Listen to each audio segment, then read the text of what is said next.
get now. Exhibit never wait around for no kick down. Got my own shit loud, shot heard around the world. Uplift, bench press, arm curl, keep the structure of the temple. And now, ladies and gentlemen, live in time for the one and only Rebar. Ladies and gentlemen, how is it going? We are sitting down and we have the co-host, Mr.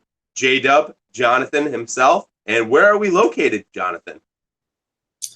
Hey, JP. We are currently in San Antonio, Texas, as you know, my hometown. And I'm sitting here with Gabe. He is with Cigar Pointe, and this is his cool little shop. So we got all to ourselves. Yeah. And, we're in San Antonio, Texas, live from Cigar Pointe shop. That is awesome. We're live from the Rebar and live from Cigar Pointe. Excellent. I believe, this is New Level Cigar Podcast / We're doing this brand new. So what we're going to do is Gabe, he's going to walk us through some of his selection, if you don't mind, some of his warp selection, because actually Gabe is the only authorized retailer in San Antonio for warp, if I'm not mistaken. Can you? I don't. That was the case. Okay. Not anymore, which is I'm used to that, so that's fine. Yeah. But yeah, this whole top shelf. Well, a lot of it is my warp selection. It used to just be the El Oso back when I first picked it up. It's obviously expanded to a few more things. And I got Lirio Rojos and GR88s in, so that's nice. Well, you know what I like, right? So that's important, boys and girls, is to have your cigar shop owner, local BM brick and mortar, know you, who you are, what kind of stuff. So I'm going to have Gabe pick out a cigar for me so that he can tell me a little bit about it, and then he can pick out one of his favorites as well. I was thinking for John, since he's a big acid fan, probably a Cuba Cuba, right? Yes. So see that right there. Fuck you. But yeah, I'd say the GR88, since they're in stock, and they've been out since they were released. Okay, so which ones are the GR88? Right, these right here? I'm probably going to smoke a Lirio Rojo. That's one of my favorites since its conception. Excellent. So just to give you an idea of what he has, he's got a lot of the Florinata, which is out, actually, and I got a big order coming in. All right. So Florinata, he's got some some Caldwell cigars, of course. Here, got a lot of boutique stuff. Mostly boutique. And then I got some of the Altadis and the general stuff, and Puente and whatever. That stuff still sells, right? It moves. It moves. If you're a shop, you're not gonna stop. Fourth Prime, Curivari, HVC, like everything from Illusione. Illusione, right here. Crown everything. Heads. Crown Heads. You got Brian. Oliva. Illusion one-offs, one of my favorite sticks. Oliva. You got some Viaje stuff. Western Osaka, all the bespoke stuff that I'm really digging. I brought in after this year's trade show. I talked to you about that, by the way, the bespoke cigars. This is probably my number one surprise cigar for last year. It's probably my top 10 as far as it's not Nicaraguan. It's a few things. It's predominantly Dominican, right? Peru. Yeah. But it's fantastic cigars. It's one of those cigars you haven't really heard of, but you really, really, really dig it. And the edition 1, which is like from Kyle Gallis, I don't really know. The Cloud Hopper? The Cloud Hoppers. But these are both here under $7, and that cigar's badass. Yeah, I've had one of those from you earlier. It's got a LFD stuff. LFD, Ashton, Oscar, some more Saka stuff, Foundation.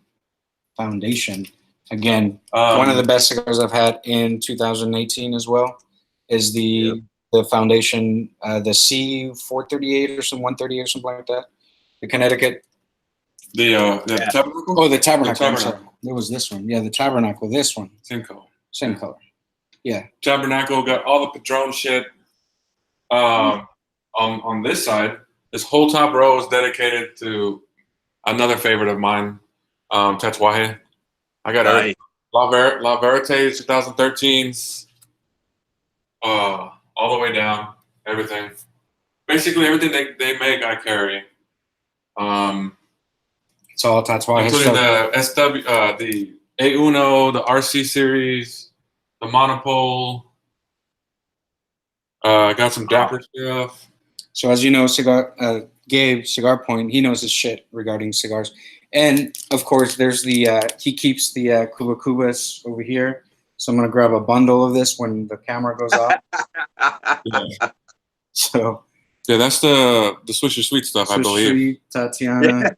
I don't have very much Swisher Sweet stuff in here, but there's a little bit here and there. I'm definitely going to take some of these home, by the way. Cool. I told you. Some of these. And Look at it's like we're shopping for cigars right now. Gabe, do you ship cigars? Can you ship cigars if somebody were to call in an order? Yeah, people call the shop or hit me up through Instagram and we take care of it. Usually either call me up and do the credit card like over the phone or whatever, or we go through PayPal too. Yeah, whatever's easy.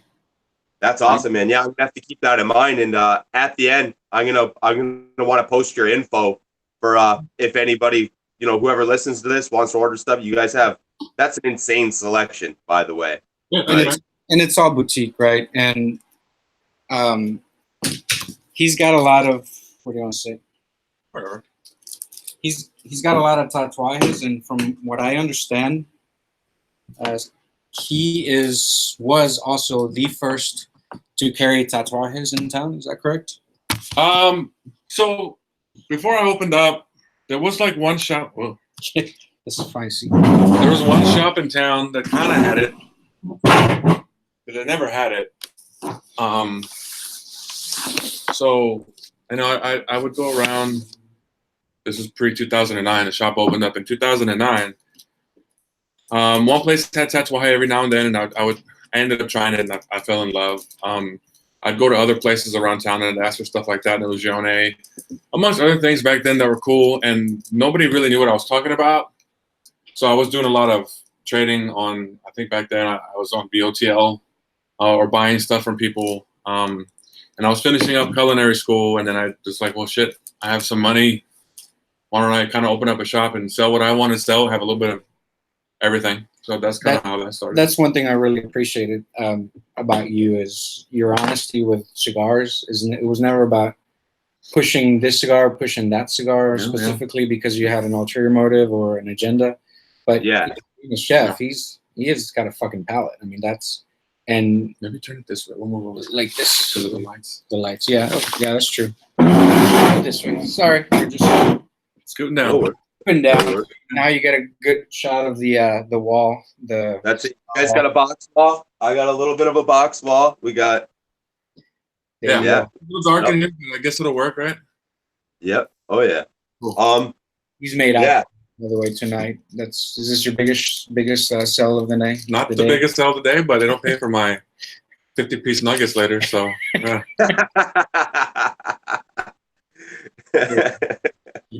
I'm about to pour a 2016 double chocolate cranberry stout. Sweet. And I'm gonna go read do you want to try? This is where we're gonna have a 2017 Velvet Merkin and a 2013 Bourbon County. Oh, where we're gonna open up. So what I was saying, I'm gonna go wash glasses real quick, but you guys continue. Yeah, for sure. And I'm doing the Guardian of the Farm. Guardian Farm. Good. Yeah. This is the cigar that actually, I believe I had it 2 years ago. And it's what made me really fall in love with Warp and then start pursuing more of their stuff. And I'm not necessarily a mild cigar guy, where some of Warp's stuff is a little bit more mild, but if I'm going to smoke a mild cigar, I need the flavors to be on point. And Warp is, in my opinion, one of the few companies that are able to do that. Oh yeah, for sure. Warp cigars they're consistently good, right? I don't think I don't smoke all of their stuff necessarily. I don't like everything, like love everything, but I do like everything. Let me rephrase that. And we'll have Gabe explain it to us a little bit more about the differences, but he's got it pretty much down exactly what kind of cigars that I like, and he understands. Okay, there's these you'll like from work, these you'll love from work, right? For sure. But they don't make necessarily a bad cigar, and they're they're not cheap either, so that's a good thing, because it sucks when you have a company that makes $15 cigars and they're shit cigars. Yeah, exactly. Drew State. Sorry, I got that. As I was pouring this, I am so glad it poured the way it did, because it was cellared for 2 years and it still smells good. It still poured properly. So I'm glad on that. Which one do you want to start with? Let's start with the, I would say the Firestone first. Firestone for sure. All right. So, sorry, I'm using your lighter. So again, I actually saw your shop first because I lived in town through Instagram. Believe it or not, that's how how we met. Yeah, that's how I knew about your shop. Even though I lived like 45 minutes away back in the day, I ended up coming here almost every other day back in 2010, 11, somewhere around that time. Yeah. So I was here a lot, and actually that was when I started doing a lot of the pictures for Instagram, and I got to do a lot of his website pictures back in the day. Oh shit, I did not know that. Yeah, some of the older stuff is his work on the website, and like some of my earlier Instagram pictures too are his stuff. So that's cool. We would get shipments in. I would just grab the boxes, take pictures of the boxes, and he would post them on his website. That was back in the day. And my fee was just a cigar, basically. Official fee from whatever he came in. So if I took a picture, it would be out his. Yeah, he gets the hookup here. I get the hookup for sure. But you know what, though?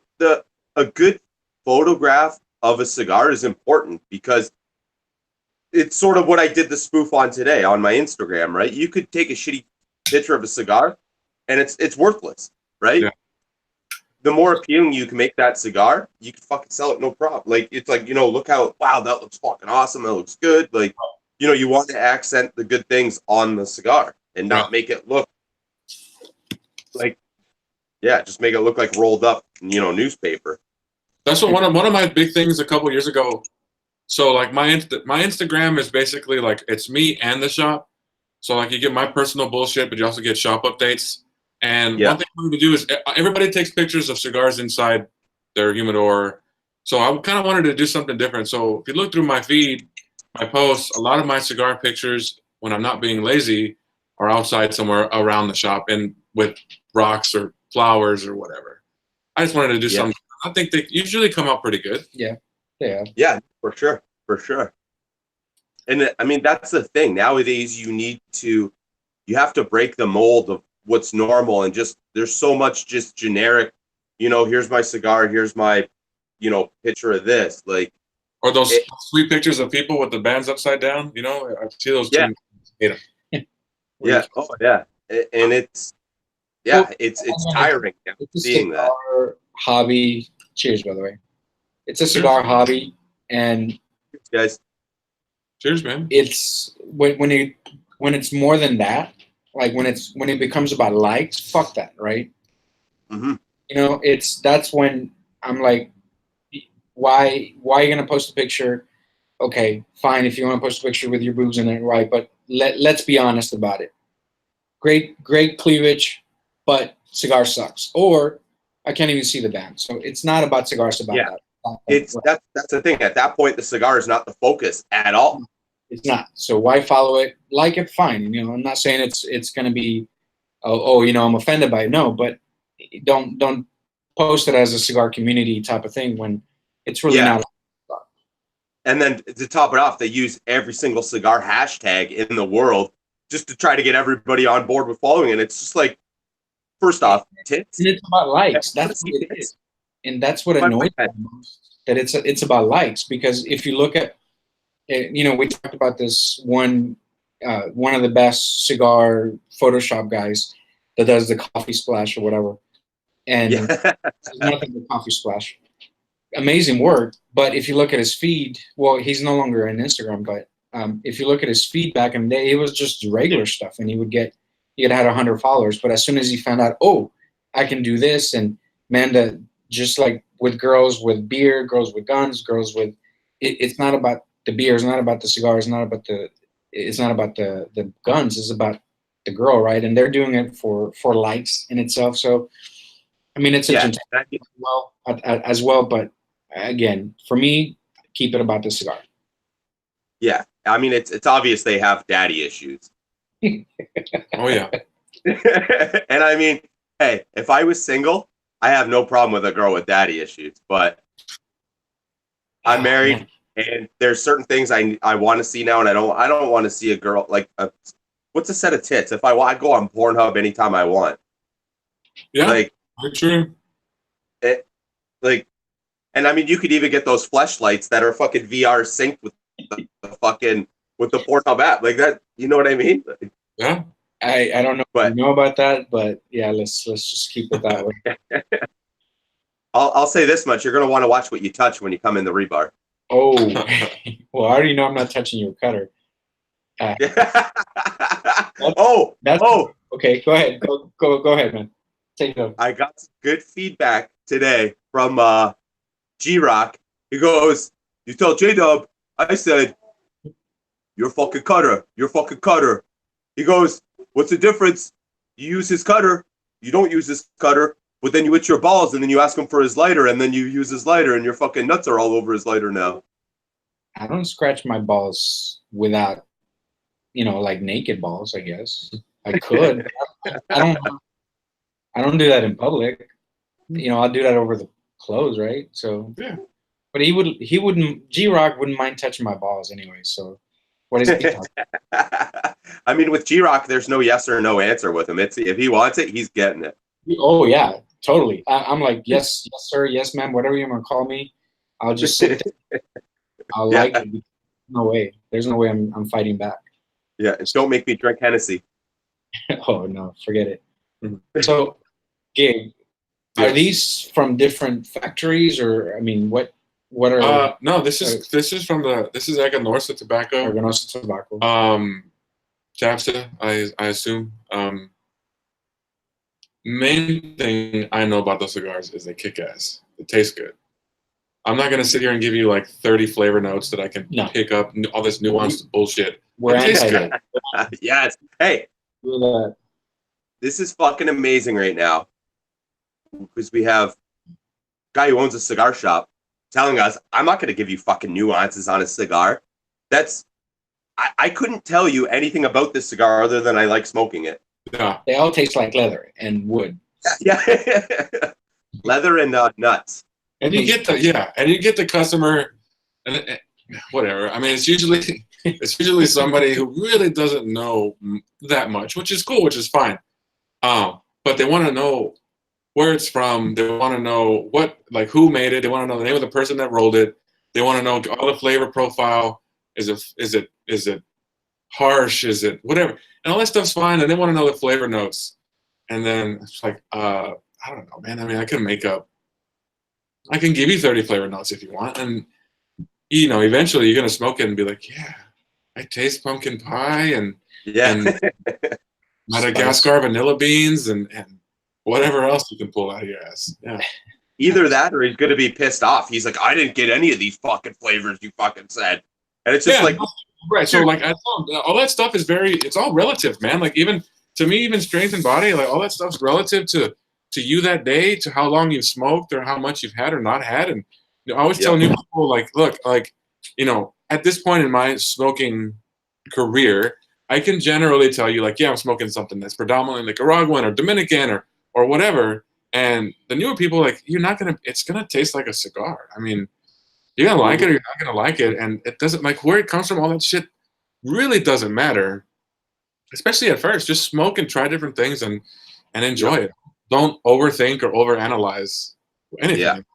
But yeah. Well, I read in Cigar Aficionado that this is, I'm supposed to get these. It's first off, fuck Cigar Aficionado. Fuck them. And now, of course, at the end of the year, you get all the people that come in that I've never seen before, and they'll have a Cigar Aficionado magazine, which I do not sell in my shop. They want all the bullshit that's the top whatever, and sometimes I carry some of the stuff, and sometimes it's something it hasn't sold in the last 2 years, 3 years, whatever. Now it's I don't know. Now it's number 9 or whatever, and then it's gonna sell. So that's cool for me, but whatever. But again, to a true aficionado, that kind of just in the back of your mind, you're like, it's you're going with the sheep, you're going with the flow, right? You're not having your own mind, you're not having your own palate. Yeah. You're not having your opinion about a cigar. You're letting someone else tell you what's good or what's not. Yeah. And when people want my opinion on Cigar Aficionado or why I don't like something, and I'm always honest with people. I mean, this is a long time ago. This guy came in the shop and he was asking me about all these cigars. He was asking me about Undercrown, which I don't like. He was asking me about like alternate stuff, general stuff, and I was being honest with him. Like, I don't like it, and I tell him that's my opinion. Like, I'm not saying you shouldn't like it, but this is my thing. And then he bought a few cigars. He bought a few of my recommendations. And then he basically went into his car and gave me a 1-star review because I shat on every cigar he asked me about. And I was like, dude, I'll reply back as the business owner to the shop. Like, you wanted my opinion. I gave it to you. Like, why are you going to cry about it? Like, I could have sucked you off and pretended to like everything you asked me. But no, I'm going to be honest. And I always say that. I'm honest about what I like and don't like. But I always say, too, it's my opinion. You don't have to agree. Yeah. That's the fun of everything. You can talk shit. You can I'll talk shit about it and whatever, or not. And that's I mean, really, that's the whole point of, hey, what's your opinion on this? Then you tell me your opinion. I'm like, oh, you're fucking crazy. It's like, well, why did I just ask for your opinion? Exactly, man. It should be that simple, but it never fucking is. No. Oh, no. And it's not. And he does carry a few publications. I think, Cigar Press mainly. Cigar Snob. I think they just come, so. They just show up. They just show up. I don't pay for them. Yeah. You want to talk about some of your pet peeves as you run the store, like you're there, you see it all, right? You have all walks of life coming in there to smoke cigars. So most recently, my fucking pet peeve, I came into the shop, I think it was yesterday or the day before at like 2. That was my time to come in, and I go to use the restroom, and there's piss all over the fucking floor. Oh, that sign. Yeah, and if you go to my Instagram, look at I posted a sign I printed out. Just, I don't understand how hard. You're a man with a fucking wiener, right? Stand over the toilet and pee in it. It's not hard. And obviously you're higher up than the toilet, right? So inevitably, sometimes there's going to be some splash. Wipe it up. It was all over the fucking floor, all around the toilet seat. So I was like, and there's 4 guys back here. So I know I've narrowed it down to who the fuck it was. But I, went and printed out something right away. I printed out something and stuck it on the toilet. You can see the printout on my Instagram. I had a little video. I thought it was on my story. I thought it was kind of funny. But that's one of my main pet peeves too. The shop is so small and so intimate, but personal, and it's my shop, and everybody's in here. Don't pee on my floor, man. And the fucked up thing is you have guys, women, coming in there basically burning rolled up money, and then they're pissing on the floor.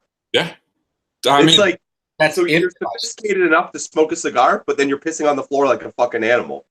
Yeah, so sit down. If you can't do it, sit down. Yeah. Everybody here is usually is an able-bodied human being that can stand up, pull down their pants, hold their wiener, and aim it into a fucking toilet. And it's a big toilet too. That's all I ask. Texas toilet. Yeah, yeah. You got to go like stadium style and just start doing a trough in there or something. Yes, yeah. So you said something. Everybody's burning money, right? This is not an inexpensive hobby by any means, right? This is not a kid hobby. This by anybody that I've introduced cigars to. I've always told them, look, and especially like my nephew, he wanted to smoke a cigar, which is great. I gave him a 5-year-old Cuban cigar for his first smoke. He loved it. But first thing I tell him, you need to have a career. You need to have a steady paycheck before you get into this cigar, because this will break you. You do not get into debt because of this, because it is not a cheap hobby whatsoever, by any means whatsoever. And then, but you mentioned also, does every person in here come in and buy something, or do you have people that come in and just smoke their own shit? Yeah, I've kind of put a stop to that. I mean, you got customers that'll come in and buy, $200-$300 at a time, and then they can come in and smoke and hang out. I mean, they're good, good people, good customers. And I had it, and this doesn't happen anymore because I don't let it happen. But there was some asshole, probably even remember his name. Apparently, whatever. No names, just Instagram handles. Yeah. No, he came in big dick swinging with this fucking suitcase of cigars, and he came into the back. I was in the front. He came to the back and he's smoking 2 or 3 cigars, and I let it go. And I was finally just like, you know what? I gotta say something. Like, hey man, like, are you gonna buy anything? I mean, I've never seen you before. You came in with a suitcase full of cigars. None of it's my stuff. It's all Davidoff and other shit that I can't sell because another shop in town sells it. And he flipped out and he started out, and I was like, well, I'm not gonna. You want to flip out on me? Okay. I mean, I can play that game too. And I talk shit back and threw him out of here. He's never come back. It's awesome. Yeah. That's why I'm not gonna get pulled. People aren't gonna get away with shit here. I understand. Okay, let me ask you this. I understand a cigar rep coming in with a suitcase of cigars. Mm-hmm. What the fuck does a normal cigar aficionado customer? What do they have coming in here with a suitcase? Where are they going to pass them out, sell them? Right. I told the guy, and this analogy's probably been overused, but like, you don't sit at home and make fucking spaghetti and then go to Olive Garden and be like, hey, I'm going to chill here and eat my fucking spaghetti and enjoy your comfy couch and your atmosphere and your water. No, you don't. You do that. You go to Olive Garden or wherever you go and you eat there. It's just, this is a cool place to hang out, but it is also my business. It's a business. It is a business. Yeah. This little room costs money every month to fucking pay. So hey, come in and spend $5, spend $4 on a petite Cazadores or something, and hang out. That's cool. That's all I ask. Yeah. Yeah, it's if you're going to use the facility, help pay for the facility. Yeah, for sure. And you would think that's, I would think that's common sense, but I don't know. It isn't. I mean, but that's it. I mean, I don't even want to know what 2019 starts bringing for common sense, but as far as 2018 went, it started going out the window. Well, I mean, even before that, it started going out the window pretty good, but yeah. Oh yeah. Yeah, I mean, it could be scary this year. Definitely. You get big cigar groups coming in there. You might have the Cats group or. I mean, hey, I don't know. Okay, let me just clarify this, right? The Cats Fest, it's on your everybody drive. Cats Fest. Here. If you go to Cats Fest, you have to drive past my shop to go. You have to. You have. There's like maybe one far ass other way to go around, but everybody's got to drive up Blanco Road right here, and my shop is right off Blanco. So they haven't come the last few times. I guess the first Cats Fest. I mean, I had some people come by. I guess I just don't carry a lot of the stuff that those people want, and I'm not a diplomat status. I don't know, man. I'm not a diplomat because that's bullshit. I don't buy into that hype. Maybe I'm a hype. I have other shit that I'm a fanboy of personally, but I'm not into that, and I don't know. I don't like a lot of the things that they've done or do or ask. Yeah. Hey, if they don't like it, Sorry, but that's just how I feel.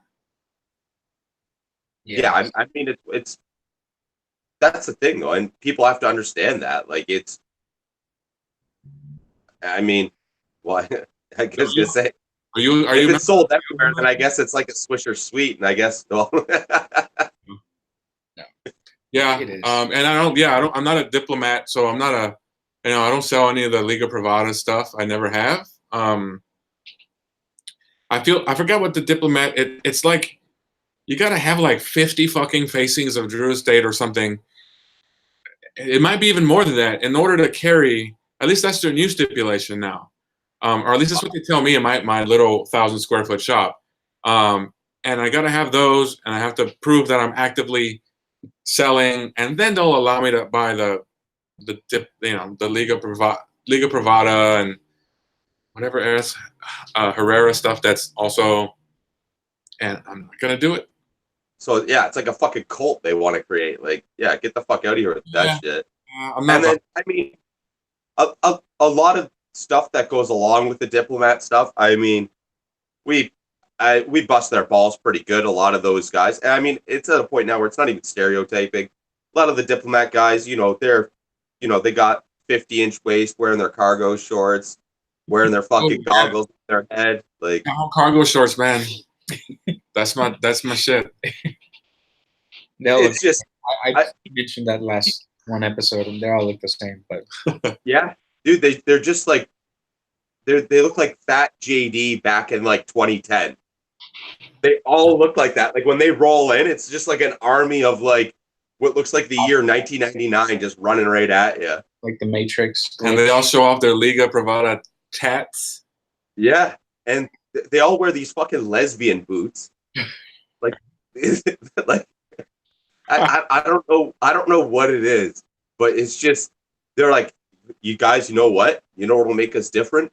Let's dress like this, and whatever it is, you could spot them in a cigar shop anywhere. You walk into a cigar shop, you're like, yeah, they're over there. You can't assume their gender though. You don't know what. No. Nowadays. That's one of I my. mean, shit. I will assume their palate. Yeah. So yeah, and they're one of our he used this term. One of our buddies from Instagram, he goes, you've heard the term tone deaf. They're taste deaf because they're people that are smoking through bands, right? We talked about that before. What? Yeah. What? When did that become? That's like a new thing, right? I tagged J-Dub in a photo yesterday of a band being smoked. Why? That's all I put. Why? I think I don't roll up newspaper. Here's my thought behind it. Oh, look at how good this cigar is. I'm burning through the band. Okay, that cigar may have been good an inch before the band. Now that you're half an inch into the band, the cigar has probably changed 1,000 times. It's probably taken a fucking complete 90 on how the cigar tastes now that you're hauling away on, whatever there's a million different materials bands are made out of. All the ink that goes into it, like, what do they think? Oh, ink comes from a squid, so it's natural. It's good to smoke. I don't know what they're thinking. Just doing it for the Instagram picture, right? It's I tend to troll on my Instagram a little bit, and I think I forced myself to burn a band one time. I can't remember if it went on my story or I think it went on my story. But yeah, it's gross. It's stupid. Yeah. I did it.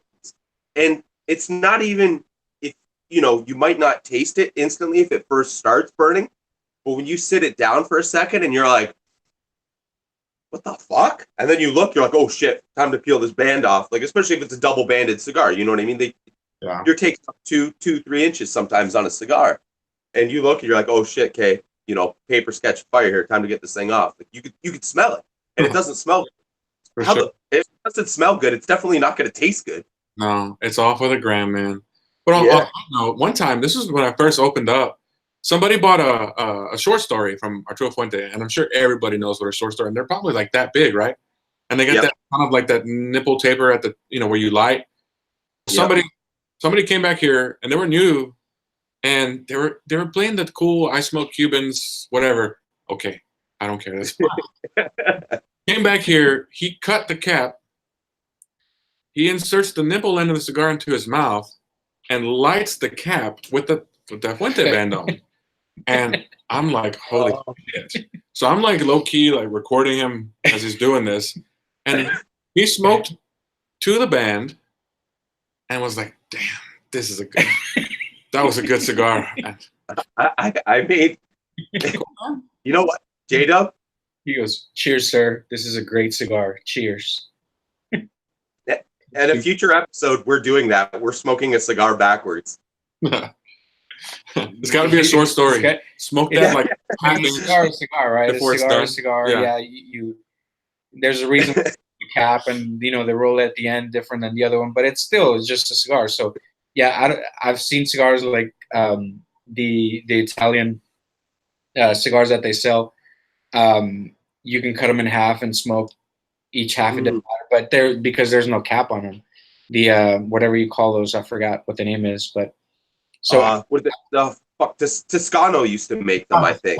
Toscanos, that's what I'm talking about. So yeah, I had a friend from Italy who sent me some, and they were great. I didn't feel like smoking a whole one, so I cut one in half and shared it, and it was great. But there's no cap on it. There's no foot on it. There's no different design on it. So if we're gonna do that, we got to do that with a cigar that has purposely different. Yeah, like, it's fucked up on the ends. It's gotta be even better if we did an LFD chisel, and you know how you punch the top of the chisel, and then we smoke it like a pipe from the top. Yeah. See how long that lasts. Yeah. On the topic, it's hard to smoke and don't. It's not only got to taste good, it's got to be easy to smoke, right? If my mouth is sore after a while, because I'm not about that action anyways, but I don't care what the cigar tastes. That's why I stay away from the big range, because big rings gauge cigars, because if my mouth is sore afterwards, it's not worth it to me. No, hell no. And it's you see some dudes with the big ring gauge cigars, and they don't take it out of their mouth the whole time. They got it locked in there, the corner of their jaw, and there's like, and they're talking. They get like a 3-inch ash on it, and it's just like, damn, that's impressive. But how like your mouth is permanently open, like, yeah. At that point too, like, I guess I'm so sensitive to like smoke and how people smoke. I can tell if somebody's smoking a cigar like that. It's just, I don't know. There's a different smell. There's a different smell back here. If somebody's has a 60+ ring gauge, which I don't have anything really bigger than 60 here, but somebody keeps them. I guess they're just burning their saliva and it smells gross. Yeah, the saliva heated up, and I think it's like the tobacco and everything heating up so fast that there's no cool down point on it. Yeah, and I won't be, if somebody's doing that, I can't be back here. So on that point, ask them your question, JP. Oh, 1 second. I gotta say this while we were on the topic of cutting cigars. So myself, well, it wasn't me, but somebody you might know that maybe, well, I guess no, you've done more episodes than Evan has, J-Dub. So I'll say Evan. Real quick, is that the Evan that used to live here? Mm-mm. No? Okay. Canadian. Okay. Evan loved Las Calaveras 2014s, right? And he bought 3 or 4 boxes of them, but all he could find was the Toros. Evan is not by any means a Toro smoker. I literally watched him probably cut a box and a half worth of Las Calaveras from a Toro to a Robusto. Damn. Wow. Yeah. Really? That's cool. He's gifted me cigars. He's gifted me that cigar. And I'm like, oh, when did you get Robustos? And he's like, oh, no, I just cut it. I cut them all when I got them. And I'm like, are you fucking kidding? I'm like, dude, I would smoke Toros. Like, I would have bought that box off you or traded, I would have worked something out with you. What's wrong with just, like, stopping when you're done, Yeah. Instead of cutting off 2-3 inches, just don't smoke the 2 or 3 inches. Yeah. And that's one of my, when I try to tell people, because I love talking about cigars to people that don't know a lot about cigars, and they're like, when should I stop? Is it always when the band hits? Is it always when is it 2 inches? When should I just stop smoking? And my answer to all up to this date is, you need to stop smoking that cigar when it's not enjoyable. I don't care if you're an inch in, or I don't care if you're burning the tips of your fingers, when it's not enjoyable, you got to stop. When you don't want it. It's that simple. Simple. Yeah. It's no rule. Yeah. No, not a hard rule to follow. No. But one thing on that note, you can also tell when somebody's kind of newer to smoking cigars, which is again, all this stuff is cool because we've all been there. We all started somewhere, right? Yeah. But the new people, they'll come back here, they'll light up their cigar, and then they'll get something usually bigger, something that seems more like a cigar. yeah. And then they'll smoke about an inch of it, and then they'll knock off the ash, and then they'll ask for a bag, and they'll want to put that burn. Or like, I'm gonna save this for later. And I used to just let people, and now I of course, if they want to do it, that's fine. I'll tell them that cigar is gonna be disgusting, and if you're using cigars, you're gonna light that up, and you're gonna hate it, and it's gonna make your mouth taste bad. You might make yourself sick, and then you're never gonna want to smoke cigars again because of that poor decision that you made. Yeah. For the reason. Yeah. Yeah. Yeah. That's I've never understood that. Like that's just I mean, if you're smoking a cigar, you're doing it first because you can, and second because you have the time allotted to sit here and smoke a cigar. Yeah. If you only have 30 minutes, smoke a small cigar. If you have 2 hours, smoke 2 cigars or smoke 1 cigar.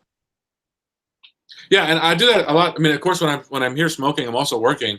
So sometimes I'll end up lighting a cigar, and I'll end up getting busy, and then I'll have to come back, and hopefully, if too much time has passed, if it's been dead back here at my cigar for like 20, 30 minutes, I'll just get something else. I don't care. I mean, I know, and yeah, it's my shop, and it still costs me money. I'm not smoking, people think you own a shop, you could smoke whatever you want all the time. Like, I mean, yeah, you can, but it's cost money. It's still money. It's still money being burned. And I mean, especially Padrones, right? They're still expensive. Expensive. I mean, I keep track of what I smoke every month, and I'll put the money back into the shop. I'll put for me, I put my cost on the cigars back into the shop. So I don't ever smoke anything free.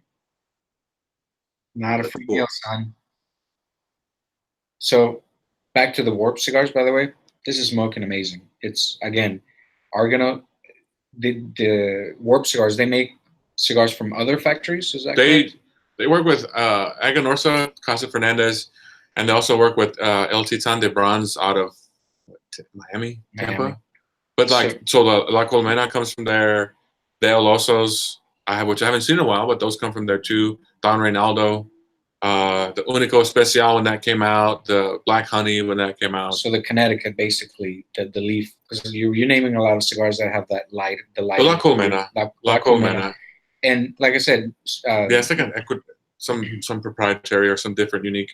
So and this is just years in the making, because I've never been one to, like when I first started smoking, I would be like, what's in it? What countries? Just because I thought that would matter in my taste profile. But soon after a few cigars, I found out, no, it doesn't matter.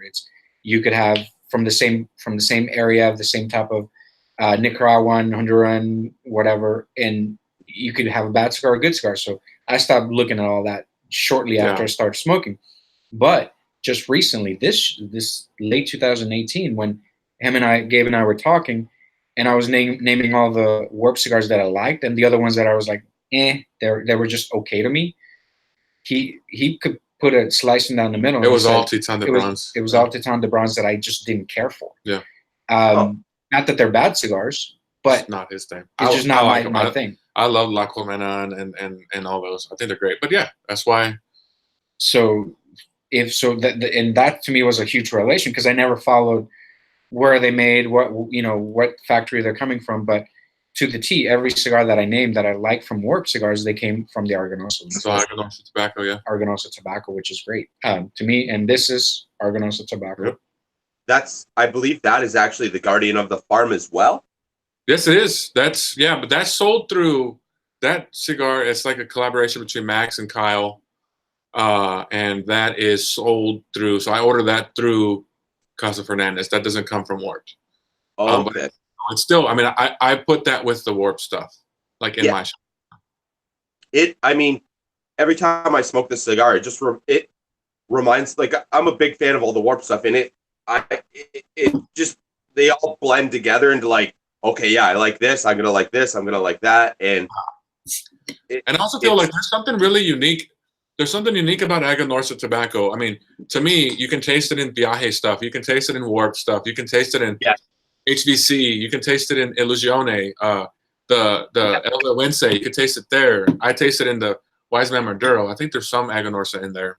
See, he's naming all the cigars that I like. Yeah, and I think that's the thing. Yeah, when you start saying that, and it's just like, okay, yep. And it's like, shit. I might, you know, if I remember this stuff, I might throw down on somebody next time and just cigar geek them a little bit. Yeah. And they're like, actually, you're wrong. And I was like, damn it, I didn't remember it properly. Fuck.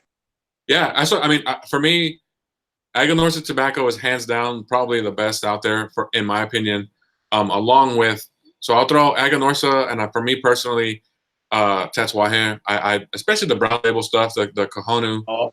Back I think in 05, I think is when I first smoked my Cajonu 03, and it blew my fucking mind. I went from liking cigars. I was buying a lot of like LFD and Fuentes back then, and I didn't want to buy I didn't want to buy the Tatuaje stuff because it was $13, and I was buying $5-6 cigars back then. And I didn't really know the band. The band to me back then, it looked kind of plain and whatever. And one day I finally bought it. I was buying my 3 cigars for $15. I bought the one for $13, and I lit it up, and it was mind-blowingly delicious. And that's what kind of hooked me and got me to get really, really deep into cigars. And I remember my first cigar I ever smoked was a Don Carlos No. 2. Wow. As a side note, yeah, I saw. I mean, it wasn't bad. It's not bad. I saw what got me interested in smoking cigars was on the History Channel. There was the Modern Marbles. There's a Modern Marbles on tobacco, and they go through cigarettes and other shit. And when they got to cigars, they went to Arturo Fuente, and they talked with some of them, and they showed all the process, and of course they talked about Opus X. So I think in 03 or 04, I was the guy that walked into a shop asking for Opus. That's all I knew, and they were like, well, we don't have that, but here's kind of your next best thing. And it was a Don Carlos No. 2, and I smoked it, and it was good. That's cool. It got me interested. Yeah. Shoot, I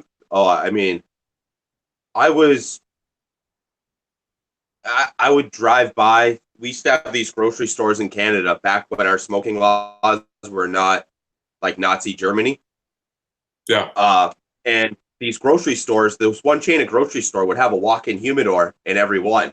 And I drive by the grocery store and I always pop in. And so we're primarily Cubans in Canada just because I don't know. They're expensive as fuck here for some fucked up reason. But and yeah, I want to say it was Romeo and Juliet Tubo. Okay. And I was just like, oh, okay. Like I like it. I like the idea of smoking it and just everything, but it was mild. And then the first non-Cuban cigar I had, which, I mean, whatever, it is what it is. It was Rocky Patel Decade. Okay, yeah. And I was like, okay. I didn't find it as good as the Cuban, but then from there, that's when it just branched off. And yeah. What about, I don't know if you've actually ever told J-Dub. Hold on, man. We're about to try this 2013 Bourbon County. Oh. It's one of the oldest ones that I have. Not the oldest what I have, but 2013. It smells the same. A lot richer flavors. Yeah.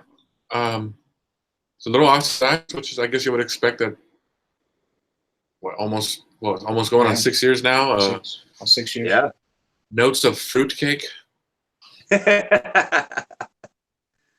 No, but I believe this guy. Let me get your opinion on this, right? Are you an IPA guy? Yes, I am. I like IPA and a cigar. Does it pair? In my opinion, no. Yes. Thank you.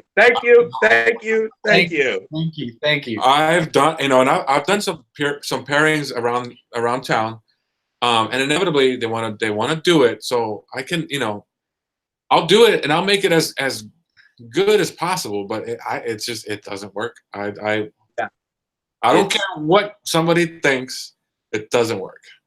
No, that's I am hell bent. That's what I've asked everybody that comes on the show, and that mine and J-Dub sort of question, and it's just like, okay, I love IPAs. I love IPAs.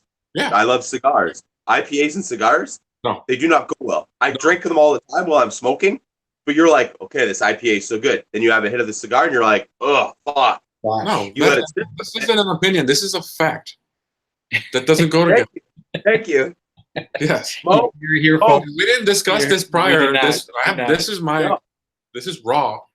Yes, exactly. I try not to share my opinions with them too much because the whole IPA thing, the whole sucking the cigar like it was a dick before you cut it. No. I gotta say this, and I guess this could be a test to the people that listen. Mo, if you're listening, you're the only person to tell me that an IPA goes well with a cigar. So, I mean, hey, he can do him. He can do him. That's cool. But no. Yeah, I just gotta find out in a day or two if he listens. He texts me and he's like, "No, they fucking do go well with cigars." If anything, it's gotta be one of those Haze Boy juicy IPAs. That can be the closest thing that's okay with a cigar. Yeah, and I mean, I have that hoppy finish afterwards because that's what kills it for me is the after. Well, yeah, I mean, two generally bitter things together, it doesn't work. And the only thing I could think of, possibly, that would be like, you know how people do get some citrus note in cigars? Yeah. You maybe pair that with like a citrusy IPA, I guess. Yeah, and that's what I'll try to do, something like that, because I feel like, again, going back to Aganorsa, like a lot of their stuff does have a citrusy undertone to it. So yeah, I will try to pair it. If I'm gonna do an IPA, it's gotta be something juicy, or it's gotta be one of those like the Dogfish Head, what was it, 300-minute IPA or 120-minute IPA. 20s, yeah. Something that's super sweet, like it's sweet, like and more aged, and it's got more barley wine characteristics, and I mean barley wine, like a traditional barley wine with a cigar all day. Yeah, more malty than bitter. Yeah, a barley wine is excellent with a cigar. Yeah, barley wine. I mean, barley wine stouts for sure. Another question that we always got to ask is, what's your cut? You a straight cut? You a punch? You a V cut? You a double V cut guy? You a fingernail popping the cap off? No, I'm nothing cool, man. Just a straight cut. Simple. It's simple. I don't understand. For me, people try to make everything this big deal. No, cut the cigar and fucking light it. I don't know.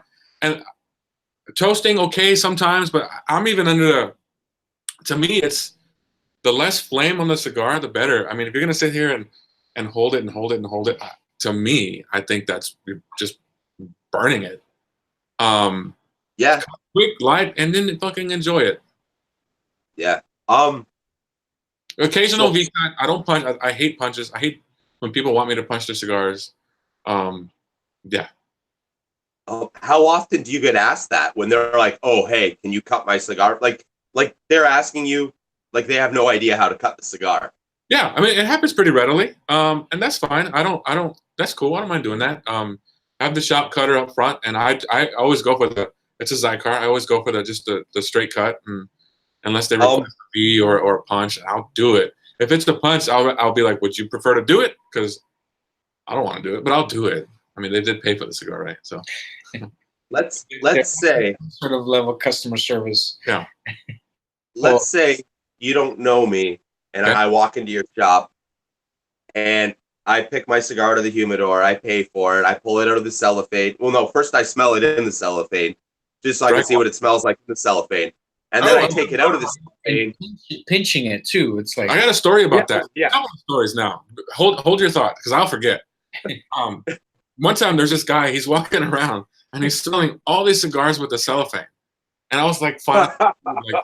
You can't smell through plastic.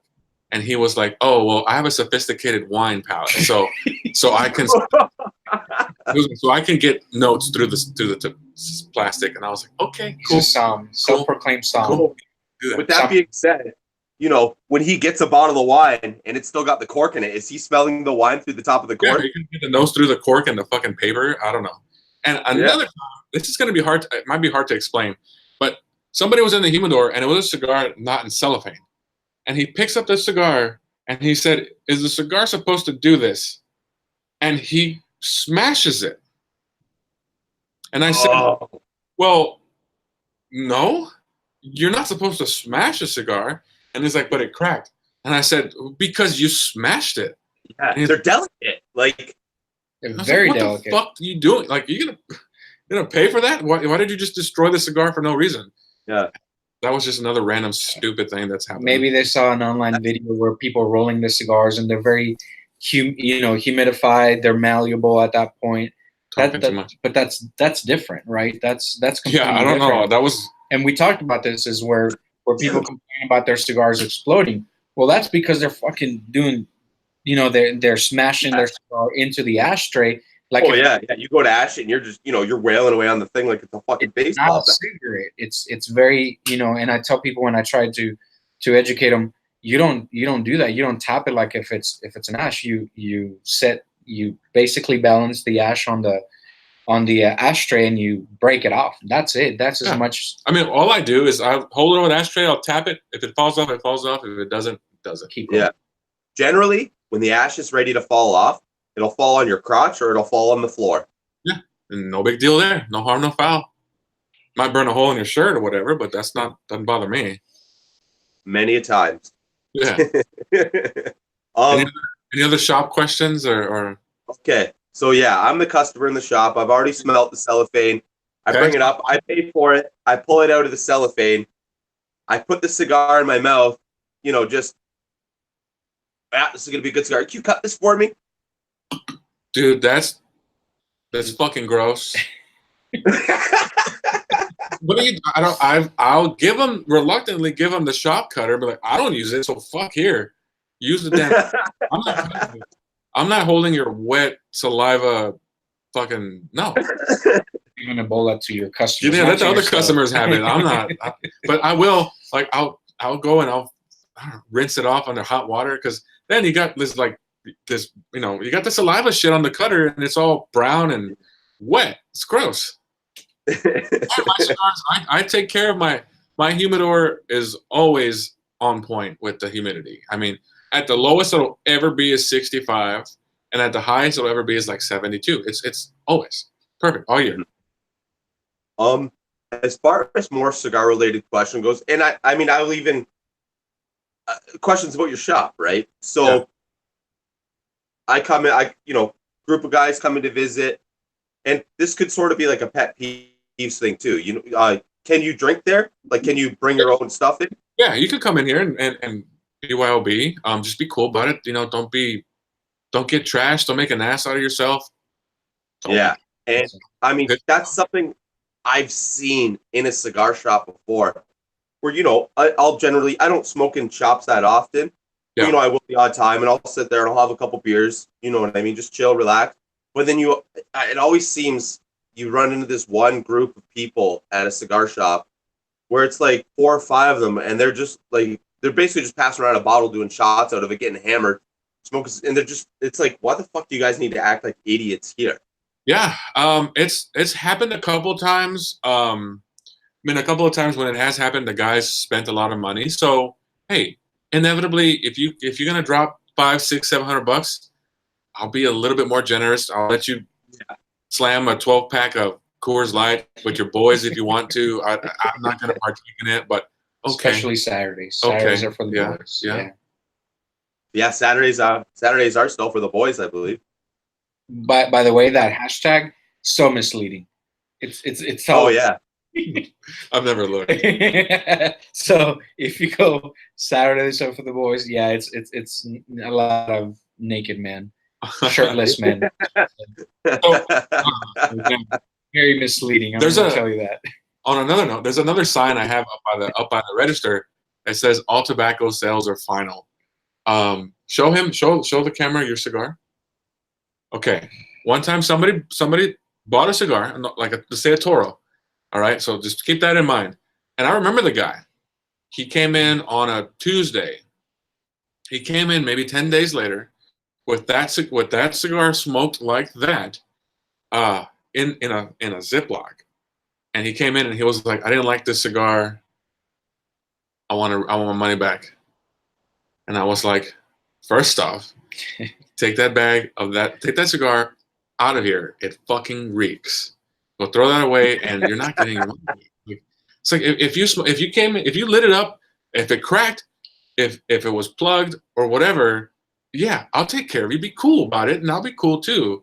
But just coming in and demanding a refund from 2 weeks later with a cigar that big, that's a pile of ashes, no. Yeah. So I smoked 3/4 of it, and it just didn't get better. I want my money back. It's like, if it wasn't good, it probably wasn't good from the start.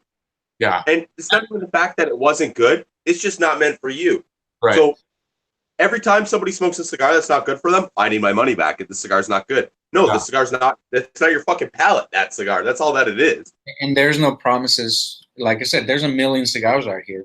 There's no promises that you're going to, there's no guarantees. You're going to like the cigar that you smoke. Yeah. That's just. Yeah. And also on that note, like, it's not about, I said somebody spends a lot of money, they're going to be treated. No and yes. But like, somebody comes in and you're cool. And I have a lot of customers that are 1-2 cigars a week or every other week.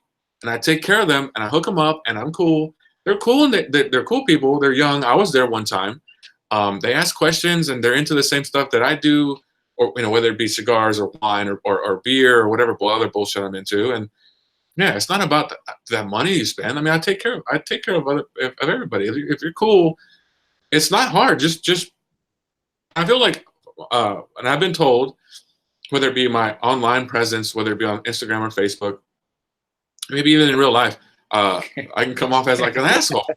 You do. Yeah. Especially a lot of times, first impressions, I come off like I'm not smiling and fucking go lucky type of a guy. I'm pretty, I don't know, just whatever. But I'm a cool, It's straightforward though. Yeah, it's real. I mean, it's real, and I've told people, it's like, hey, I met Gabe, and he came off as an asshole. I was like, yeah, I know. You got to meet him twice. I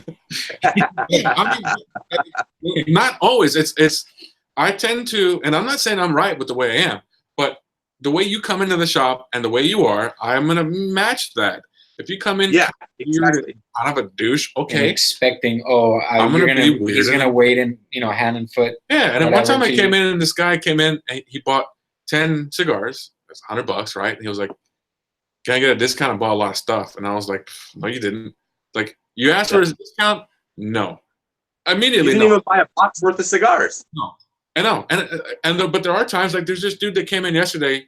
He lives in the valley here in Texas, and he comes in. He follows me on Instagram, and he's into the same cigars that I'm into, and he bought maybe 15 cigars, and I can't. And he's cool. Him and his wife, I think, came in, and I paid attention to what he was buying, and there was 3 cigars that he didn't get, and it was probably at least $35 worth of 3 cigars that I was like, he needs to get those. And I just went in and grabbed them and I was like, here, take these 2, try them out. And he was kind of dumbfounded. He was like, I could just have these? Like, yeah, dude, like, try them out. These are 3 things I think you need to try, and you're cool. You don't ask for shit. So I'll take care of you. Entitlement. Yes. This is the whole thing. I'll take care of people. That's how this works. I mean, I go to a coffee shop. There's one coffee shop in town I go to every day. And they take care of me. And like this morning, even I brought them all breakfast tacos this morning. That's business. That's how shit works. That's how it should work. Yeah, but when you walk in and I'm spending $100. I used to spend more than 100. Don't tell my wife. Sure. But that's Jonathan. I'm hoping eventually we can start getting tax write-offs on this. And it was all money I found on the street. So if my wife is watching. Bring cash. Bring cash. Exactly. But no, I've been known to spend more than $100 at a time. But yeah, he never asked, and he's never once asked. Even when he was doing the pictures, I mean, he didn't ask for money. He didn't ask for free shit. But I mean, that's, hey, you're cool. We're friends. I'll take care of you. And etiquette. I come into the shop if I'm gonna smoke something I brought. I often bring stuff that I have my own that I want to try, or I'll give them some stuff. Or we discuss stuff that I don't have, like maybe I should carry this. Or remember the anarchies that bought and we split a box. Yeah, So I give yeah. He's like, here, just take the cigars. Merry Christmas. Or he whatever. brings me food. Oh yeah, that food, helps too. That helps too. He's a foodie, so he gets me a lot of recommendations for food places because he goes, he gets around. I don't want to say more than that, but more ways than one. He gets around. Yeah. But I've never, not once, hey, can I get a discount? Can I get anything? Oh. And I don't expect it. If he charges me full price, that's business. I'm never gonna say, oh, I'm never gonna come back to the shop ever again because I paid full price for this. Yeah. No, fuck no. Are you gonna get I've gotten the can I get my cat's discount? Yeah, here it is. I'm gonna charge you twice, bitch. Yeah, can I get my cat's discount? Okay, whatever their price is, tack on 20%. And I'll put it on your receipt. No, sir, I'm helping you to reach your diplomat status. I'm going to charge you. Yeah. So you submit this receipt to diplomat. You're going to get a chance to buy that $500 useless ashtray. Or hey, maybe one day you'll get to meet Mr. Jonathan Drew. Yeah, I know it's fine. Jonathan Drew. JD. Let's do it together. Back to how you hook that customer up with a couple cigars, right? Yeah. I've been to a good amount of cigar shops and never has somebody seen my lineup and be like, oh, hey, you know what? I see what you picked out. You're also going to like these too. Not talking about the hooking up part, but nobody's ever really even recommended it, especially, if you were to recommend a cigar to me, I would take it very seriously just because, I look at your selection, I look at what you smoke, and you're just like, it's like, damn, okay, you know what? Yeah. You know your shit. A lot of the times when you go into a cigar shop, you have, you look and this guy's smoking the fucking Dominican Monte Cristo white man. And it's like fuck, I'm going to listen to anything this guy's fucking telling me to fucking buy. Right, for sure. And there's a lot of people too, and I'll because I don't, not necessarily always going to give people shit, but I'll see what they're buying and be like, hey, I see this. Like, can I at least show you, I'm not forcing you to buy more, but can I at least show you a couple of things I think you may like, maybe next time or whatever? And they're like, yeah, cool. So we'll go back in the humidor. I'm like, you need to try this, you need to try this, and try this. And there's been a couple of times where there's somebody smoking, I don't know, like an Ashton Maduro, which is whatever, it's fine. They're just everywhere. It's like, try, I don't know. I think there's one guy, I had him try the original Tabernacle Maduro, and he was just a relentless Ashton smoker, which was fine. But now he'll buy the Tabernacles, he'll buy the Wise Man Maduro and other stuff, and he's always down. Now he's down when like new stuff comes in, like, hey, I think you're gonna like this, so he tries all the new shit too. And he was never that type of a customer or that type of a person. And that's the big thing, right? A lot of people are they're very narrow-minded, right? Yeah. And I really don't have that much of an open mind. Like there's maybe a good 10 cigars that I like to smoke, and I'll smoke them regularly, like constantly, but it's stuff that, I eventually broaden my horizon to it. Right. And every so often I will branch out, but you figure there's 10 companies of cigars that I smoke regularly, and then you have each line within that company, right? So, you could have one cigar company could make, look at like fucking Rocky Patel. Now, that's not on my list, but, Rocky Patel has to have, 200 fucking SKUs? Yeah, I mean, the stuff that they sell to retail, and then I assume there's stuff online that they sell, like with online retail. My Rocky, I sell Rocky Patel. I kind of have the basics. Like I have some Decades, the Edge. I don't smoke Rocky Patel. No, I don't have a problem. I smoked them in the beginning. I don't have a problem with them. It's just not. I don't know. It's just not my thing. Yeah, but I had to say I've had some interesting run-ins with Mr. Patel.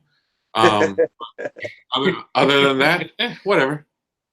Yeah, it's one of those things though, right? Like you could like 5 cigar brands, but then you think about if you were to smoke every cigar that brand offers, it's just like, okay, you know what? You could go from one company might only offer 5 cigars, where the next company is like 30 cigars. Yeah. And then the one company you might like it could be a Gurkha or a Rocky Patel where they have like shit. Right, and you won't find Gurkha here. Disclaimer. But also on that note, when I opened up, of course I was contacting Altadis, and Altadis, they sell the Romeo and Julietas, the Monte Cristos, and those cigars. I can't think of anything else that they sell. But when I opened up, it was just, I guess this was late 08, early 09. I was trying to decide what I wanted. Altadis came and they told me that I needed to have, in order to sell Altadis, I had to have like 75 facings. And I was like, nah. I mean, I gave them a 10 facing order, and I was like, open it or not, I don't care. And they of course they took it, and then I have my 7 or 8 facings of Altadis, and it's fine. It's nothing that really moves, but I mean, you know, there's inevitably the customers that just they want their Romeo and Juliets or their Monte Cristos, and so with that said, with their stuff that doesn't really move, I'm starting to do this. By the way, and I've had one of those LFDs. Yeah.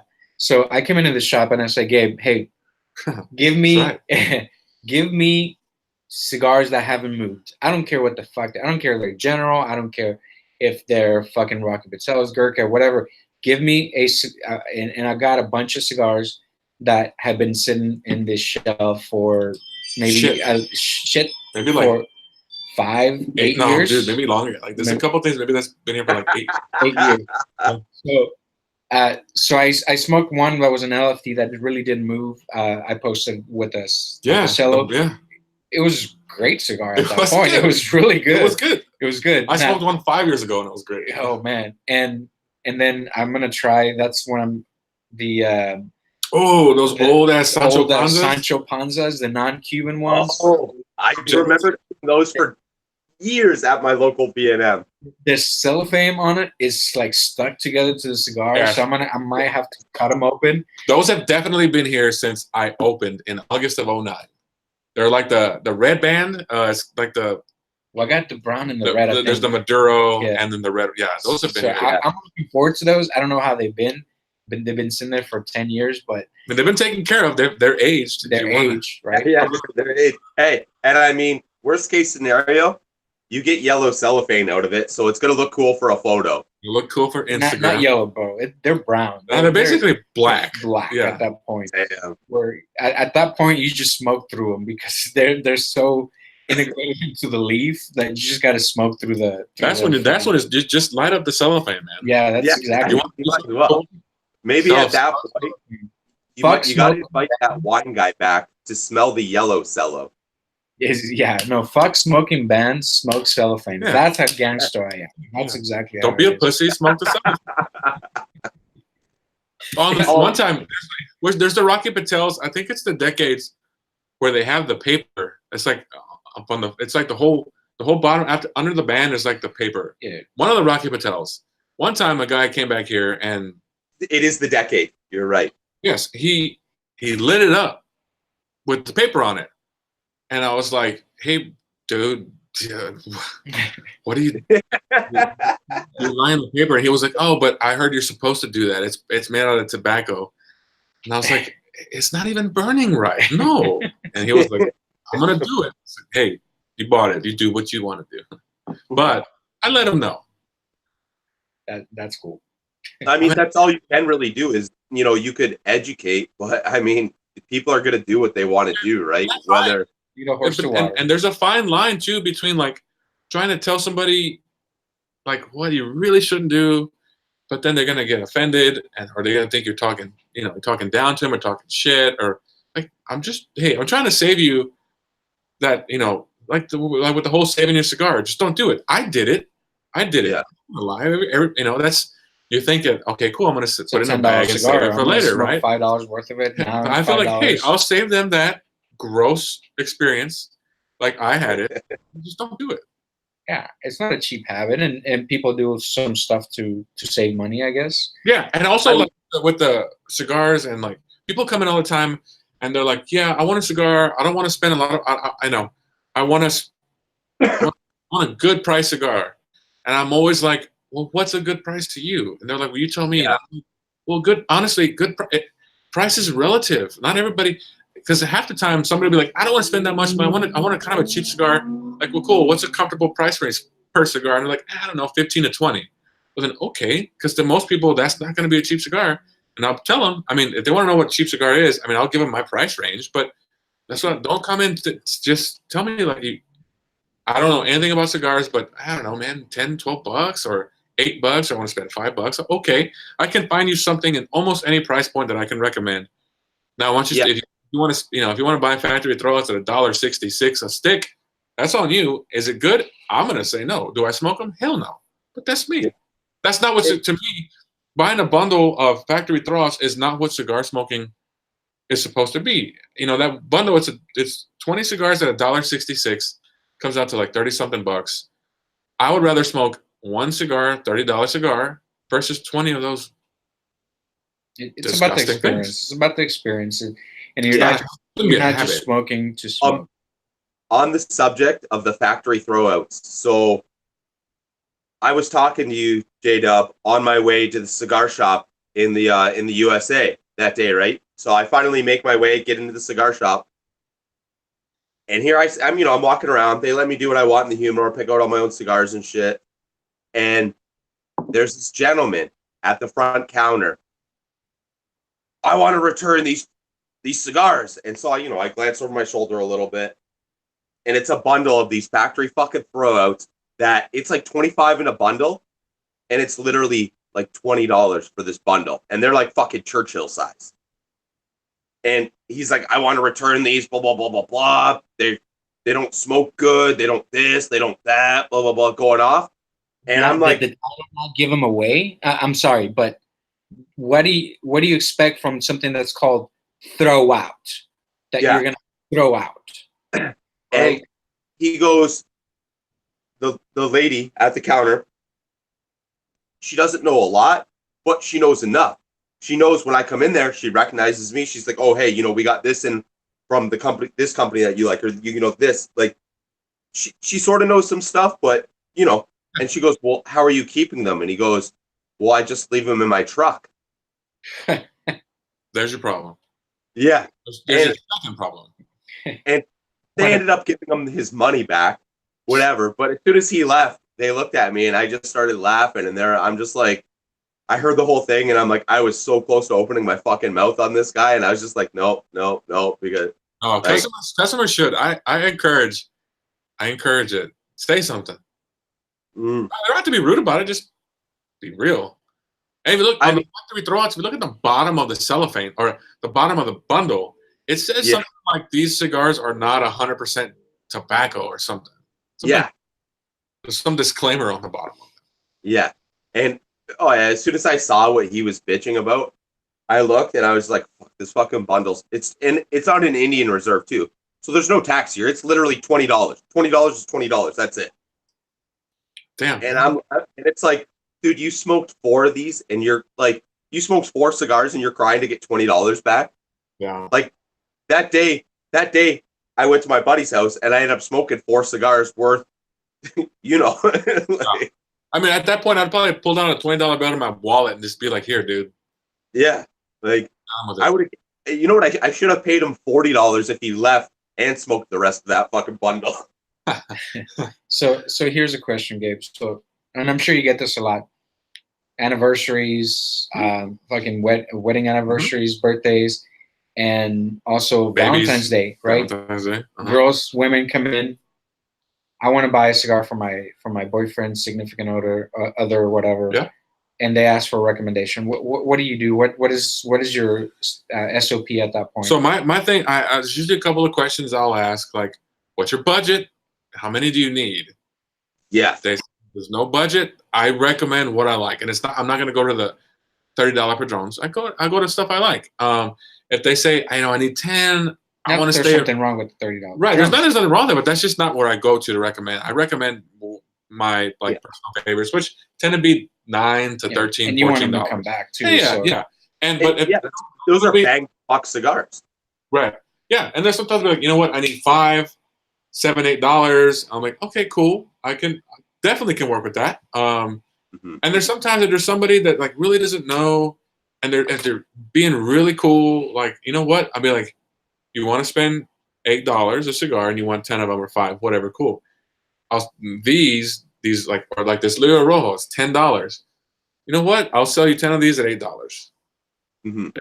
It's that good. I trust the cigar that much that I'm willing to. I'll take a break, on the sale, because I feel like somebody's gonna smoke this and be like, "Fuck yeah, this is awesome. This is not a cigar that they have no idea." So like they come back and be like, "Yeah, I smoked that. There's just one unbanned cigar that was really good." I'm like, cool. Well, it's this, and then you get somebody smoking something legit, not a, I don't know, man, like a $6 Romeo and Juliet or something that you can buy at a convenience store or a gas station. Which again, there's really nothing wrong with it, but it's just they're everywhere. I mean, Well, Yeah. I'll tell you what's wrong with the gas stations. So I've gone to many gas stations, and I back in the day I posted a picture. There was a gas station humidor, and they had a hygrometer on it, and it was like at 55. Yeah. It was just, I don't care what kind of cigar you have in there. I don't care if it's $1 cigar. If you're keeping it, firecracker waiting to go. Yeah. It's like that cigar is ruined. There's two different things. If you go to a liquor store, a gas station, or a convenience, or like a grocery store, they're either going to be like, it's going to be like 50 degrees and like 50% humidity, or the humidor, like there's some liquor stores, the walk-in humidor is like 80 degrees and like 100% humidity. And those cigars are gross. And there's mold. They're squishy. Like you squeeze the moisture out of the damn thing. Yeah. Or the mold, it's hey, let's just call it plume. It's plume. Everybody thinks they fucking have plume. Plume. It's plume. It's plume. That is going to be it's never going to be solved. It's mold, bro. Everybody's going to be like, oh, no, it's mold. Oh, no, it's plume. No, it's mold. This is one of those, which came first, the egg or the chicken kind of thing. No one's ever agreed. This is a, it has to do with La Flor Dominicana, and it has nothing to do with them. I got a box of, I forgot what it was. It was like one of their 50 count cabs. They're uncellophane cigars. And they came in moldy, which, okay, it's fine. It happens, right? So I took a picture and I was like, nothing to do with LFD, because I like LFD and they make a badass cigar. Personally, I think so. Oh, I love LFD. Yeah, but the box was moldy. And then it turned into this big thing. I think it was Facebook back then. That's plume, bro. I'll come in and buy those. And I'm like, this is mold. So I have a friend in Tallahassee. Well, he used to live in Tallahassee at the time. And he's I don't know, he's really smart dude. And he has he's an engineer and he has different things. And I was like, you know what? I'm going to send him some fucking cigars and he's going to test them. Yeah. So shit. I shipped him some of those with the mold. He tested it and it came back with the exact fucking mold, what mold spore species it was. That's what we fucking mold. need. That's happened. A cigar mold person that tests shit like that. Mold or plume, yes. So if you're listening, if you can come up with a user-friendly kit, right, that you could test mold or plume. Yeah, one of those sticks that you pee on, kind of thing. Yeah, it's mold. It was I forgot what mold, but you looked up the mold spores, and there was like all these side effects if you inhale too much of this mold, which is, it wasn't that big a deal, but it was mold, and all these people that keep saying it was plume, but it was like these round blooms on the cigar. Like that's not. Plume is not. Plume isn't dust. fuzzy. Yeah, it's plume dust. is like a crystally dust. Like it's not. It doesn't grow in like cultures of and then they just keep growing. Yeah, and there's been other shops in town. I don't like to talk bad because there's good shops in town, but there's been times where people have been known to pass stuff off as plume and people eat it up, right? But it's not. I mean, that's something. It's you see it all over the internet, and it's. They'll post it plume, and then you get 1,000 comments underneath it. Mold. Like, it's mold, you fucking idiot. It's mold. And then some guys like mold, and they're like, no, it's it's one of those things that. The song that you played earlier, what you see is what you get, right? This is why I kind of like that kind of introductory song or whatever, or a theme song for the show, because we're not selling you politics. We're not selling you. No. There's no ulterior motive to this. What you see is what you get. This is us, the new cigar wave of cigar aficionados, not the guys that dress up in suits. I'm not wearing some fucking bullshit hat or whatever those Panama hats and Guayaveras. this is a fucking beer shirt, and I wear my pants. Like this is me. And if we're being honest, guys, I'm actually just wearing a fucking tracksuit. Yeah, I do. Like, for us, I wore my shit. I wore my track pants and a fucking hoodie. Hey, I'm not even wearing shoes. Yeah, no. I mean, and that's the way it should be. And sometimes people, I feel like Go ahead. Have you ever had somebody in your shop smoking a cigar not wearing their shoes? I've had them they'll take off their shoes while they're here. Yeah, and just like kick their feet up and just. Yeah. I mean, I've heard people complain about that stuff that they seen at a cigar shop, but in their defense, I mean, this is my garage/lounge, and I don't wear I'll take my shoes off. I have a mat at the door. There's nothing more satisfying. I wear fucking work boots all week long. There's nothing more satisfying than sitting here in my fucking socks with my feet up, just smoking a cigar. I mean, your lounge. That's your private. Yeah. So lounge. There's chairs here that recline, and people make themselves at home. Hey, kick off your shoes. As long as I don't smell you. If I smell you, put your shit on, or put on some deodorant or something. And there's on that note, there's been people come in that'll they reek of BO or whatever. And the whole fucking it's a big humidor. The whole thing smells like it. It's like a Seinfeld episode. Yeah, dude. With the BO in the car. Yes, the BO in the car. Yes. That. He tries to resell it, I think, and they're like, "No, we can't take the cigar back. We can't." It was that I have to open up both doors. Open up my back door just to fucking get that stank ass out of there. The smell. It's gross. It happens. Yeah. Cigars. So let's and it's like that cigar smell won't match that odor. Then somebody's gonna come in and think it's me or my shop stinks. Yeah. What is it? What are you running, a sub shop in behind the fucking? Hey, people crop dusting in my humidor. Don't do that. Because it seals, right? So that's got to be aggressive to walk into. And if I will fucking know if you crop. Hey, if you're confident that it ain't gonna smell, crop dust away, right? But if you know it's gonna smell like fucking death, go to the bathroom, go outside. Oh, another thing, right? So, dude, all right. We're gonna need to have like session 2 on this because we're not even halfway done through our shit. You know that, right? All right. Hey, we have, now that we figured our shit out, we have really zero timeline. That's the best part of that we figured all this out, right? We have zero timeline now.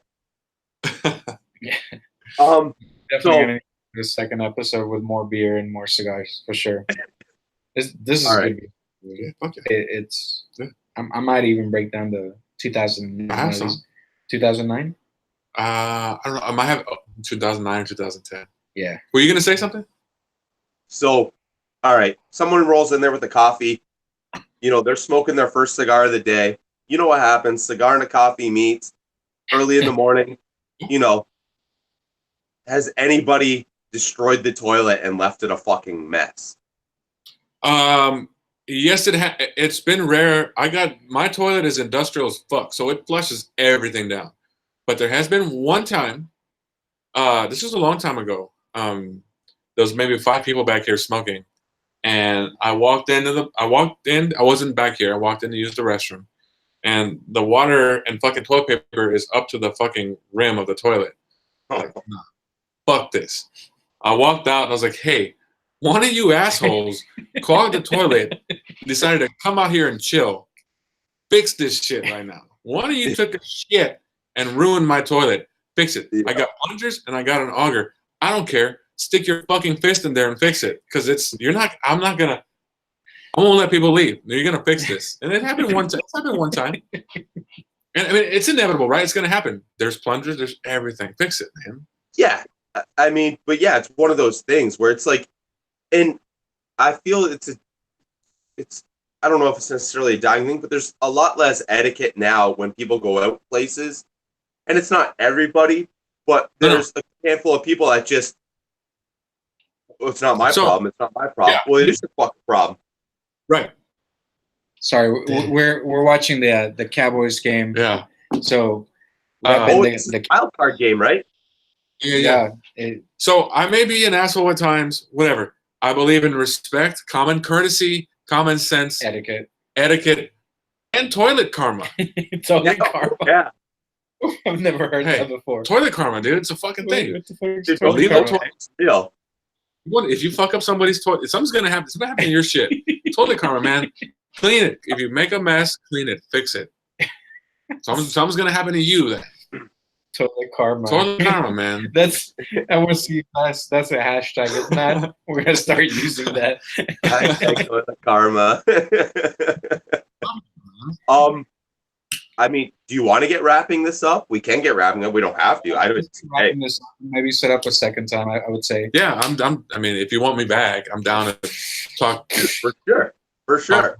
I mean, this is fun. Like we said, there's no holds barred with questions or shit talking or whatever. What every cigar shop owner has always wanted to say, but was too afraid to say. That's exactly. Because sometimes they're too afraid to say, "Oh, customers suck." Well, they do. They fucking suck sometimes in a cigar shop, retail shop. But not everybody wants to speak out about it because they don't want to lose customers. Yeah, but like it doesn't have to be that way.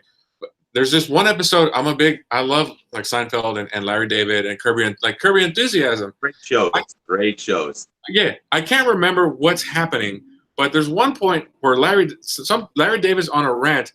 There's this guy saying the customer's always right, this and that, and he's like, no. And in fact, the customer is usually a moron and an asshole. That's it's a really moment in Curb Your Enthusiasm.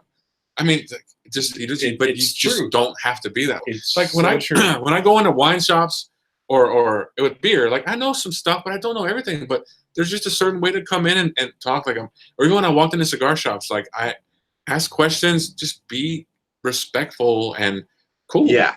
It really is that simple, and I'm real with how I am with people. And if you ask me questions, I'm not going to sell you stuff I don't like. I will point out stuff I don't like in a humidor, and I'm always quick to say it's my opinion. I sell it because my opinion isn't the fucking gold standard. It's my opinion matters to me, and then when I do recommendations, other than that, like, dude, buy what you want. Just be cool. And I think that's where people the ones that have called you an asshole, they're the ones that you're not sucking their dick. Yeah, no, I mean, I'm sorry. The customer's not always right. That goes for me when I walk into other places. Then that goes for people coming in here. Like, you're not. We can talk about it. It's very refreshing, to say the least. Yeah, I mean, I think so. And that's why. We're with Gabe from Cigar Pointe in Texas. Dude, plug your number right now, plug your address, and then we need to post your number and we need to post the address. And Gabe does telephone orders for anybody listening. Yeah, so the big thing for me, Instagram is the easiest way to hit me up. It's all one word, Gabe Cigar Pointe, and that's point with an E. So you can find me on Instagram. Follow me, hit me up. Shop numbers on my Instagram. The website, cigarpointe.com. There's no online purchases. Like, there's no online way to purchase cigars, but call me. And, POS. Yeah, call me and we'll get it done. We'll get it done. And I post when new stuff, cool stuff comes in. The easiest way for me to do it is post it on Instagram, so that gets updated first, followed by Facebook, and then the website. So follow the Instagram, and man, I take people that want stuff ordered to them. I take care of them. I hook it up. I toss in some, not necessarily freebies. I think freebies are illegal these days with the FDA or whatever. But they get taken care of. And hey, another thing we always asshole. Fuck the FDA. Fuck the FDA? Fuck the FDA. Yeah, another one. Yeah. Fuck. Yeah. That's another topic, but with I tend to lean libertarian on a lot of things, so fuck the FDA. Fuck them all. It's true, especially for the business, right? For the business owner. But, that's another topic. Like I said, we can get into, and he can tell you about fucking Canada. Canada is one of the worst regarding taxes and regarding. I'm a big proponent of taxation as theft. Yes. Oh, it's robbery. Yes. and like I pay an insane amount of taxes a year. Let alone, I'm not going to buy my cigars in Canada. Like I say this every time, if I buy cigars in Canada, all I'm doing is supporting the government. There's no B&M in Canada. Yeah. There's stores that sell cigars, but 3/4 of the profit goes to the fucking government. Yeah. They already take so much of my fucking money I make. Why the fuck am I going to feed them? Well, fuck that. I'm going to the Indian Reserve in the States. I'm going to order from you. I'm going to order from you now. And people don't realize here in the United States, so every state has different tax rates on tobacco and premium cigars. But by the time you buy a cigar, including sales tax, a cigar is taxed 3 different times. And most of the time, you have your S-chip tax, which is in the retail price of a cigar. That's like at least 50% of the price. So there's that. Then you have your state. Every state has their inventory or their tax. So like for me in Texas, I pay that tax every month. I keep track of all the cigars that come in. I keep track of that. I have to count each individual cigar stick count. I have to take that times that. And Texas is good. It's times 0.011 cents a cigar, and I got to write a check for that every month to the state. And then you have your sales tax.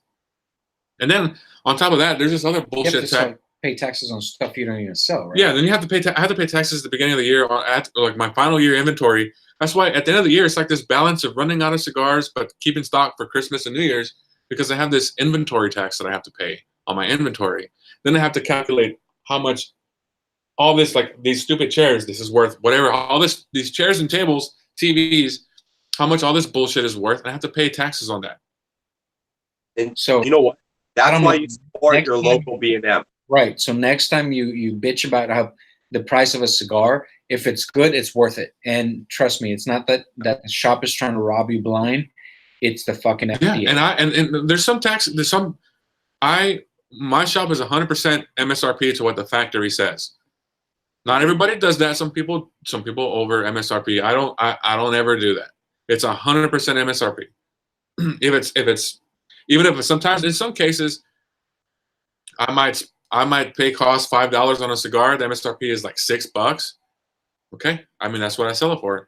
Some places around town or in other states you might find that same cigar for $10. Yeah, but I mean that's a big thing, and you know what? You're not just providing cigars to people, you're providing them a place to smoke and to do that. Whether it's the wintertime, you guys' winter does get cold. You know what? Our weather's been the same. Honestly, our winter so far has been the same as ours. A couple of days we had good snow, but then like today, I think we had a high of like 46 degrees, which is crazy for our winter. Yeah, it was like 73 here today. Okay, so we're a little bit different, but I mean 46 to me is t-shirt weather. Yeah, same shit for us, right? But you know what? In the summertime, you can go there. You can fucking smoke a cigar in the air conditioning. Yep, when it's 110 degrees in heat index here, yeah, you can. Yeah, you know what? My lounge is in air conditioned. I have a fan in here. It cools down at night, but during the day when it's 105 plus 10 degrees humidity on top of that, like 90% humidity, I'll sit outside and fucking smoke a cigar and I'll sweat my fucking bag off, and it sucks. It sucks. For sure. Yeah, man. So I think if it's cool with you, definitely we'll set up a continuation of this, because I think this is a lot of information, a lot of fun. Yeah, let's see how it goes. See if people give a shit about what I have to say or whatever. I'll be down for sure. People need to be informed. Like don't be fucking dickheads when you go to a fucking cigar shop. We'll see where I get blacklisted from now. I mean, I hate to say this, but you might lose your chances at ever becoming a diplomat. Sorry. That's right. That's harsh, man. That's harsh. I'm super for the viewers again for the viewers that are bespoke cigars, right? I'm gonna take it out of the cell phone so they can see. It's a $15 fucking cigar. It's not a cheap cigar, but it's a fucking phenomenal cigar. Everything about it. Quality, everything about it. Construction. Everything. Flavor. Bespoke cigar. Look it up. Find one. If you don't find one, hit up Gabe and you will. Gabe. Support the B&M. Yeah. Check the Instagram feed. I know it's my shit and cigar shit. I mean, like posts of what's new to the shop. And almost anything that's on there. I mean, I'll take care of you. Let me know. Yeah, no, I'll screenshot your profile account with your phone number, and I'm gonna post it and hashtag Toilet Karma. Toilet Karma. Also, Yes. one of my hashtags is OG Boutique. So OG. Oh yeah, I was dude, that- boutique before it was fucking cool in town. So He was. I can attest to Yeah. that. Sure, 100%.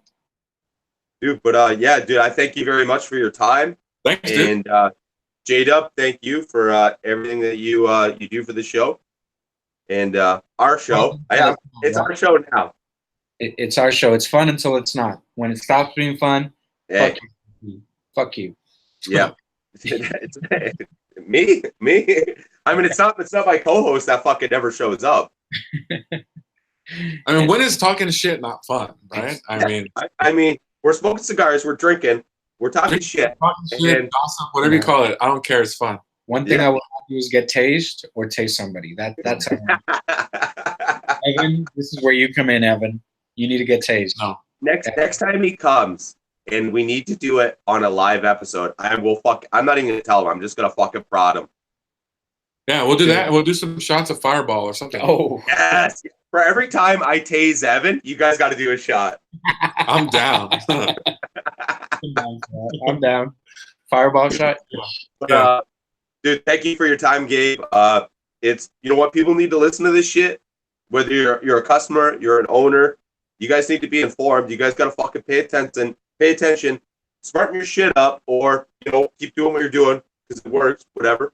But dude, there's a lot of shit people don't know, and that's we're here to bring this. Like, yeah, people don't know this shit. Okay, right? I mean, He's for fun. yeah. As much as we talked about wrappers and binders, we talked about fucking clogged toilets. We did. And don't in the fucking toilet, not around it. Yeah. That's what. Hey, number 2 next door. Karma. I gotta remember that. Toilet karma. Never heard it before. But Dude, yeah. Thank you for your there's some stuff I'm taking Thanks, home dude. with me. Some look at that. Look at that. and some definitely some Tabernacle, Wise Man, and the shit that I'm taking home with me tonight. So definitely support your local BM. Yeah, dude, support it. Support it. Whether you smoke there or not, it's still, it's a shop with. Even if you don't smoke there, it's still a B&M where you can buy cigars from. You don't have to smoke there for it to be your local B&M. It's just a place you support.